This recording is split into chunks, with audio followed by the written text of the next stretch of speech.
ఇదిగోండి, నేను ఆగమన్నా ఎక్కడ ఆగుతుంది మాధు అయితే ఒక్కటి వేసిచ్చేయమ్మా అంది. వేసాను, అయినా సరే మీకు చూపిందాం ఒక్కసారి ఆగమ్మా అని చెప్పేసి ఇదిగోండి చూసారా ఎలా ఉంది. ఇంకా నేను అయితే ఇలా పాకం ఇలా కూడా వేసుకుంటా. అసలు ఆ టేస్ట్ చూడండి. నేనైతే తినడానికి లేదండి, ఇప్పుడు మాధుకే తినిపిస్తాను. కావాలని ఏరుకుంది పెట్టమ్మా అని, దానికే తినిపించేస్తాను. చెప్పమ్మా. ప్రాణం లేచి వచ్చింది. అబ్బా చూసారా విన్నారా, నేను తిన్నా మరి మాది తిన్నా. చిన్న ముక్క అండి ఉన్నది దానికి వేస్తాను. ఆహా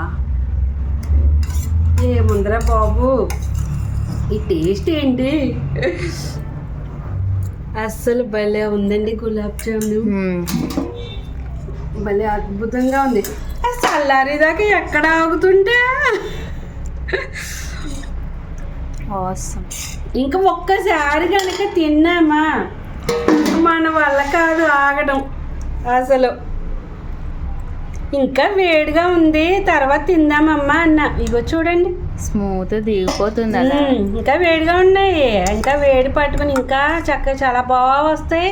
ఫ్రిడ్జ్లో పెట్టుకొని cooling and vanilla ice cream తెచ్చుకొని చక్కగా ఐస్ క్రీమ్ తోటి తింటే భలేగా ఉంటుంది. తీసుకోండి. తిన్నారా? టేస్ట్ ఎలా ఉందో కామెంట్ చేయండి. అబ్బబ్బబ్బబ్బా, ఓహో ఈ టేస్ట్ తినాలంటే బోల్డ్ అదృష్టం ఉండాలి. అబ్బా సూపర్ అంటే సూపర్ అండి. గులాబ్ జామున్ అయితే అదిరిపోయింది అంతే. నాకైతే